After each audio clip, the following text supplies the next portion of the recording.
2025 2025 এটা প্লাস করলে যে সংখ্যাটি আসছে সেটি হচ্ছে নাম্বার 9। এবং আমরা যদি ট্রানজিট দেখি, নাম্বার 9 মানেই হচ্ছে কিন্তু মঙ্গল। কিন্তু এই মঙ্গল আমাদের কতটা মঙ্গল দিচ্ছে না অমঙ্গলের প্রভাব কি আমরা বেশি পাচ্ছি, সেটা কিন্তু দেখতে হবে।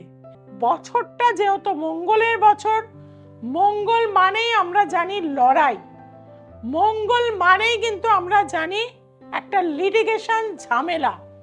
মঙ্গল কিন্তু রাজনীতিকেও নির্দেশ করে, সাংগঠনিক ক্ষমতাকে বোঝায়। এবং বিজেপি গভর্নমেন্টের দিক থেকেও আমি বলবো কিছু কিন্তু সমস্যা প্রবলভাবে কিন্তু এই 2025 সালে কিন্তু বার হবে।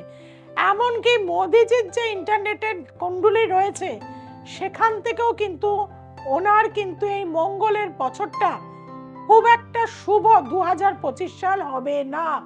29শে মার্চের পরে যখন কিন্তু মীন রাশি ন্যাচারাল জোডিয়াকের দ্বাদশ ঘরে ছটি প্ল্যানেটের একসাথে কনজয়েন্ট অবস্থা হবে, সেই সময় কিন্তু জলোচ্ছ্বাস, বিমান দুর্ঘটনা, সুনামি, ভূমিকম্প, এই ধরনের জিনিস, প্রাকৃতিক বিপর্যয় আমরা প্রবলভাবে কিন্তু দেখতে পাবো।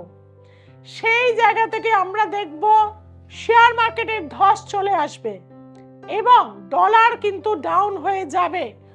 অনেকেই কিন্তু চেষ্টা করে, দেখবেন বিদেশে যাচ্ছে, ফরেন যাবে, এই মানসিকতা থাকে। আমি বলবো, দেখুন আমি দীর্ঘ 26 বছর এই প্র্যাকটিসে কিন্তু রয়েছি, 25 বছর কমপ্লিট করে 2025-এ 26-এ পা দেব। আর এই সময় আমি এত বছরে এত লোক দেখেছি এবং এনারাই প্রচুর ক্লায়েন্ট আমার কাছে যারা আসেন, যারা বিদেশে চলে গেছিলেন, তাদের ক্ষেত্রেও তারা আমার সাথে আলোচনা করেন প্রতিনিয়ত যে কানাডা বলুন, ইউকে বলুন, ফ্রান্স বলুন, রাশিয়া বলুন, আমেরিকা বলুন, এই সমস্ত জায়গায় বেকারত্ব কিন্তু প্রবলভাবে গ্রাস করে নিয়েছে এবং এক একটা ডলার মানুষের কাছে কি তারা কিন্তু বুঝতে পারছে। অন্যান্য দেশে যে যুদ্ধকালীন পরিস্থিতি, ক্ষয়ক্ষতি, হাহাকার যে লেগেছে বা লাগবে এই 2025 থেকে, সেদিক থেকে কিন্তু ভারতবর্ষ কিছুটা হলেও, যেহেতু এটা আধ্যাত্মিকতার দেশ, এখানে কিন্তু মানুষ কিছুটা হলেও সেফ সাইডে থাকবে। আগে কিন্তু আমরা বলতাম বিদেশে আমরা অনেক ভালো থাকি, এখন বিদেশে কিন্তু প্রবল ক্রাইম হচ্ছে। আমরা প্রতিনিয়ত ইন্টারনেট, সোশ্যাল মিডিয়ায় যদি থাকি, আমরা দেখতে পাচ্ছি যে ছিনতাই, বিভিন্ন রকম ডাকাতি, সর্বস্ব লুট করা, এমনকি ট্যুরিস্টদের কাছেও প্রচুর লুটপাট হয়ে যাচ্ছে।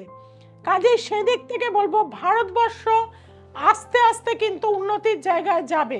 তবে সরকারের জায়গা থেকে কিছু রীতিনীতি কিন্তু চেঞ্জ হবে। এই বিজেপি গভর্নমেন্ট কিছুটা চাপের মধ্যে কিন্তু পড়ে যাবে।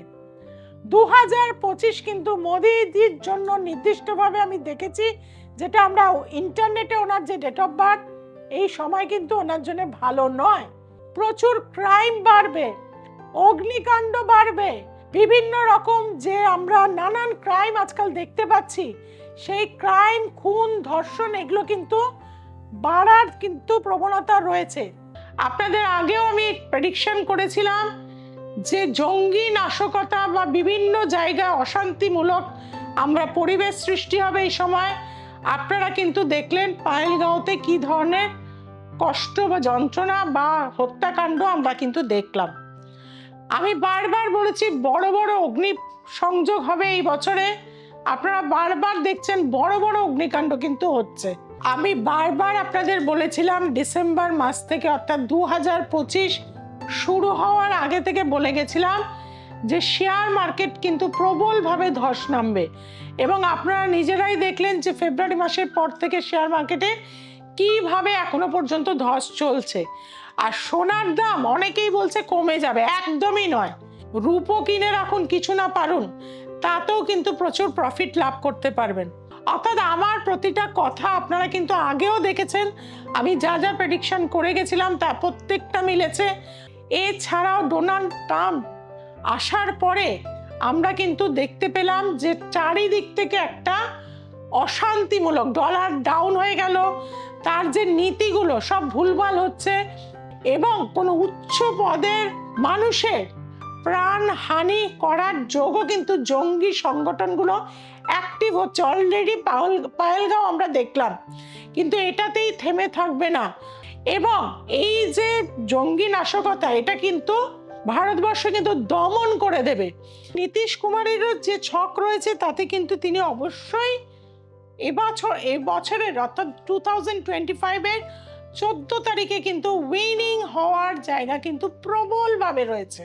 তারপরে যিনি আসছেন তিনি হচ্ছেন লালু প্রসাদ যাদবের ছেলে তেজস্বী যাদব। তারটা আমি পেয়েছি যে 9 নভেম্বর 1988 রাত্রি 1:30টায় পাটনার তার জন্ম। সিংহ লগ্ন, লগ্নে কেতু এবং সপ্তমে রাহু। ট্রানজিটের সাথে এখনকার ট্রানজিট কিন্তু মিলছে। অষ্টমে মঙ্গল, চতুর্থপতি ভাগ্যপতি অষ্টমে চলে গেছে। খুব লড়াকু, বোল্ডলি কথা বলতে পারে, মানুষের সাথে মিশতে পারে, মানুষকে নিজের কনভিন্সিং পাওয়ার, কারণ একটা রাজনীতির নেতা হতে গেলে কনভিন্সিং পাওয়ার তার মতন থাকা উচিত, সেটা কিন্তু তেজস্বী যাদবের মধ্যেও আমরা পাচ্ছি।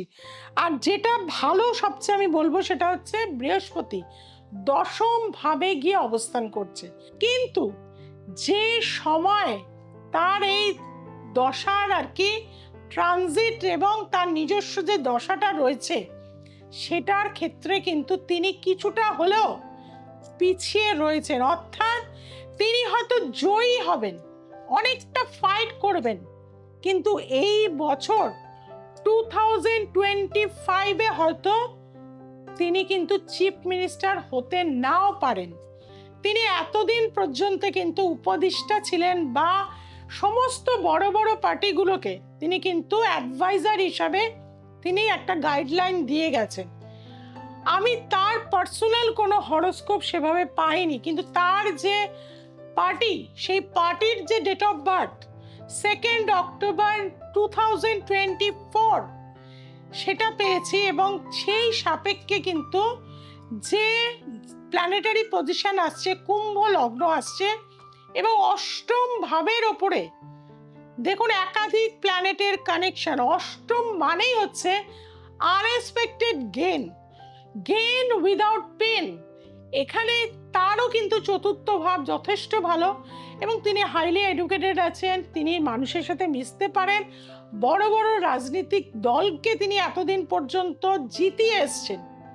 কিন্তু অনেক সময় হয় কি অ্যাডভাইজার হিসাবে খুব ভালো হন, নিজের ক্ষেত্রে কিন্তু তিনি মুখ্যমন্ত্রী হওয়ার ক্ষেত্রে কিছুটা কিন্তু ডিস্টার্ব আছে তার ছকের ক্ষেত্র, মানে সেই দলটির ক্ষেত্র। কিন্তু এখানে আমি বারবার যেটা বুঝতে পাচ্ছি বা দেখতে পাচ্ছি সেটা হলো কিন্তু তিনি শুধুমাত্র নির্বাচন করানোটা মানে নিজের লড়ে জেতার থেকে পথ পাওয়ার থেকেও তিনি তার পাওয়ারটাকে কিন্তু কাজে লাগাতে চাইছেন।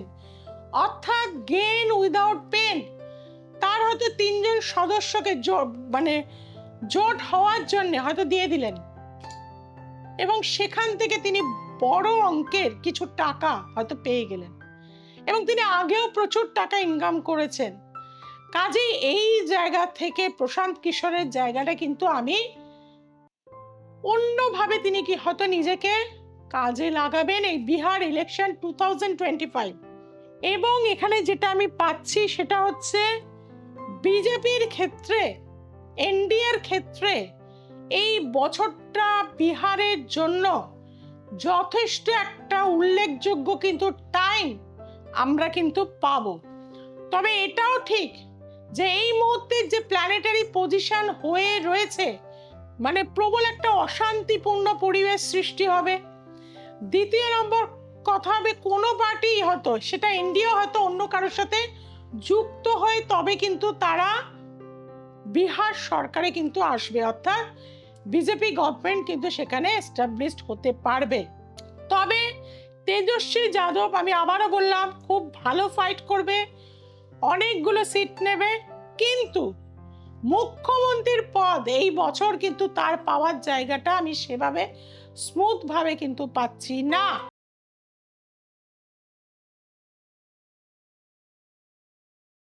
আমি পিয়ালি কুন্ডু চন্দননগর থেকে আসি। 2021 সালে ছেলের জন্য এসেছিলাম। ছেলের পড়াশোনা একদম বন্ধ হয়ে গেছিল, কিন্তু দিদির কাছে এসে খুবই উপকৃত হয়েছি। আজ ছেলে অনেক দূর অবধি পড়াশোনা এগিয়ে গেছে।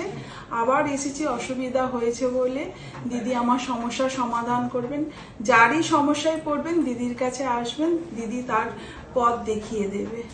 হ্যাঁ, ধন্যবাদ।